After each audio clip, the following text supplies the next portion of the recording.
Les amis, elle est devenue une des incontournables du Salon du Livre de Saint-Estèphe. Nous la retrouvons pour la troisième année consécutive. Elle est originaire de notre région, me semble-t-il. Et chaque fois, elle nous entraîne dans un univers totalement différent. Elle va nous présenter celui qu'elle a tutoyé. On va aller dans la Sèvre de Niortaise, me semble-t-il.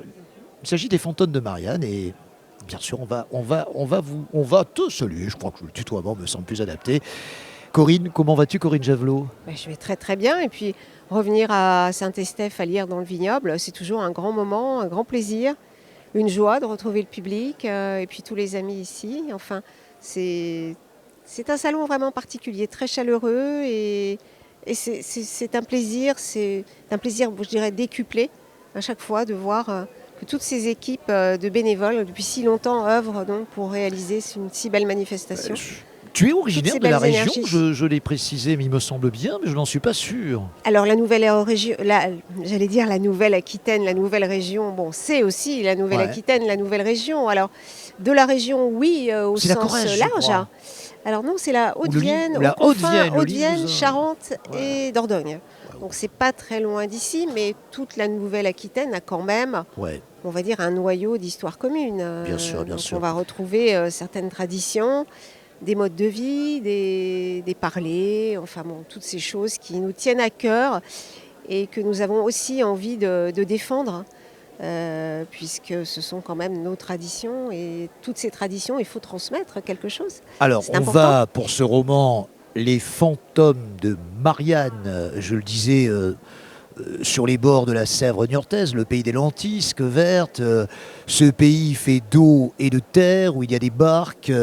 On n'est pas loin de Niort. Et ton histoire, c'est celle d'une gouvernante, Marianne pour ne point la citer, qui est un petit peu désavouée, si j'ai bien compris. Je n'ai pas lu le livre, je tiens à le préciser, parce que par honnêteté intellectuelle, je n'ai fait que parcourir quelques pages de celui-ci, mais j'ai bien compris que cette histoire nous amenait de nouveau dans un paysage différent des autres. Je crois que le précédent, nous étions en Limousin, je crois bien. C'est ça, en Et là, Corrèze. tu changes complètement d'horizon en allant dans un secteur fait d'eau et de terre que tu connais bien.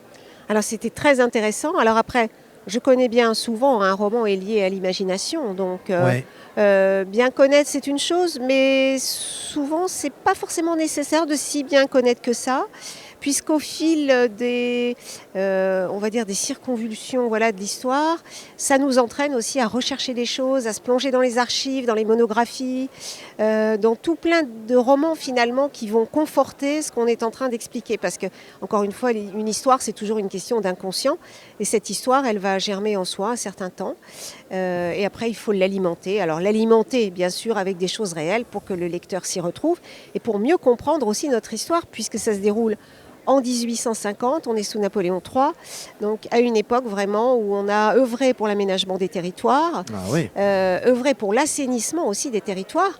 Et en l'occurrence, là, dans cette histoire, entre Niort et La Rochelle, il était question d'élargir des voies d'eau, créer des ponts, des écluses. C'est la raison pour laquelle cet ingénieur des ponts et chaussées va quitter Paris avec sa famille, son épouse, Hortense, sa fille, Popée, et la gouvernante de sa fille, Marianne.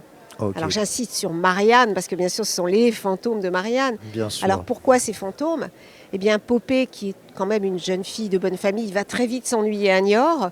On s'ennuie toujours à Niort, je te rassure. Je ne sais pas.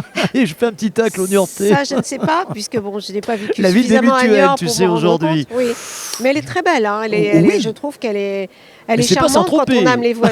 Non, bien sûr. On va dire les choses clairement. Quand on aime les voies d'eau, il y a des lieux très romantiques, très intéressants, qui sont romanesques au possible. D'ailleurs, moi, c'est ce qui m'a donné le coup de cœur pour écrire ce livre. Et donc la petite Popée, elle s'ennuie, tant et si bien qu'elle fugue dans le Marais. Et c'est là que toute l'histoire commence en fait. Alors je viens de recevoir un coup de fil de l'Office de tourisme de Niort. Je suis viré sur le champ, paraît-il. Je peux m'arrêter là. Après ce joli tacle. Bon, on va continuer plus sérieusement et peut-être revenir sur l'ouvrage précédent qui se situait dans un univers complètement différent, au paradis des oiseaux.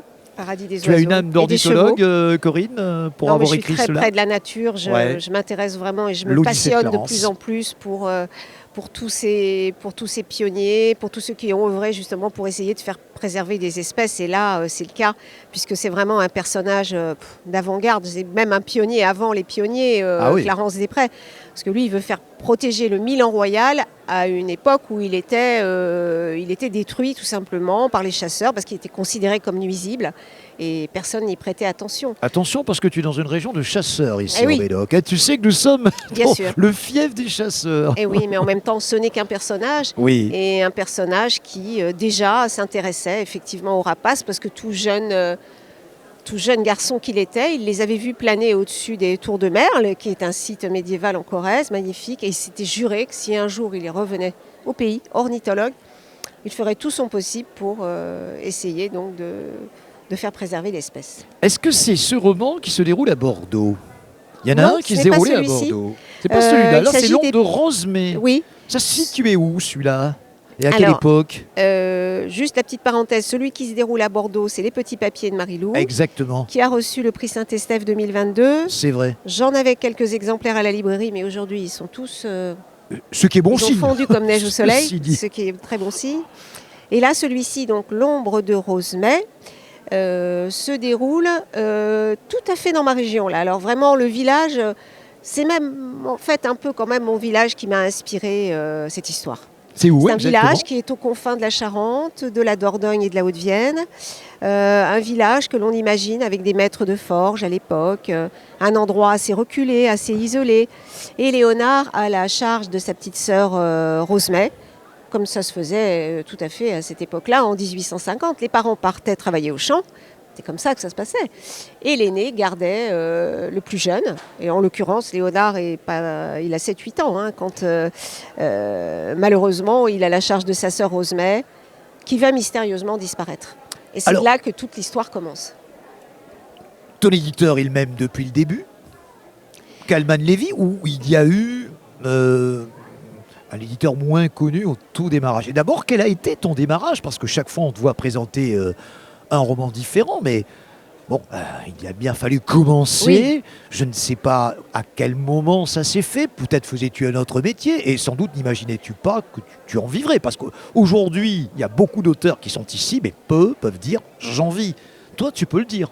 Oui. On est bien d'accord, tu es une vraie professionnelle. Oui. Et si je dis que 20% de ceux qui sont ici en sont, on est d'accord, c'est pas davantage.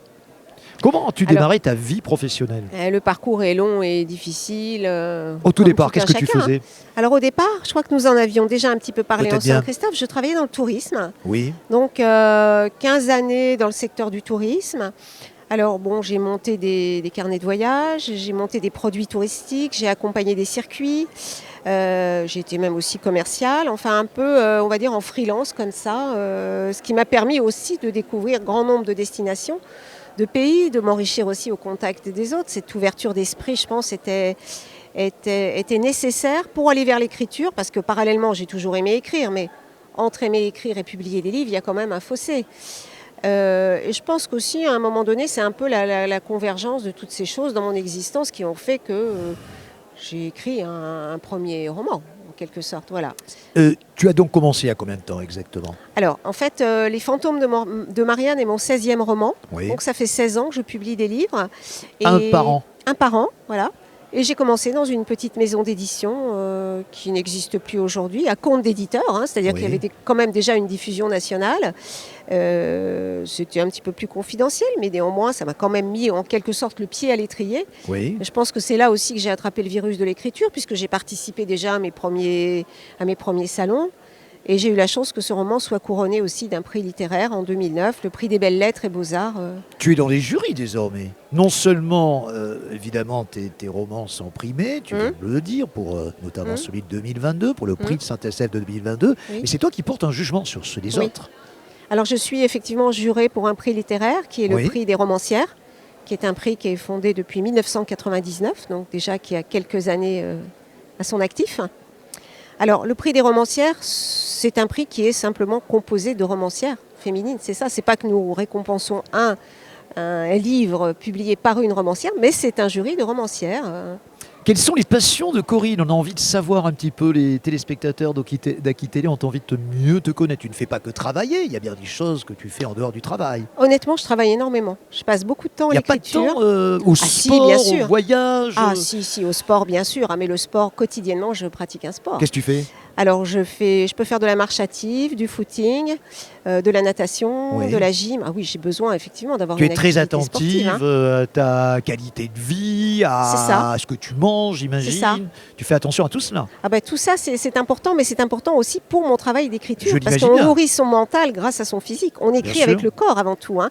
C'est une énergie. Il faut que l'énergie soit épurée en quelque sorte pour écrire, pour Et trouver le ton mot lieu juste. de vie, sans nous dévoiler avec précision où il se trouve, c'est lequel là? Parce que tu voyages Alors beaucoup. moi, c'est la campagne. La Ouais. campagne. La campagne, c'est vraiment mon élément, on va dire,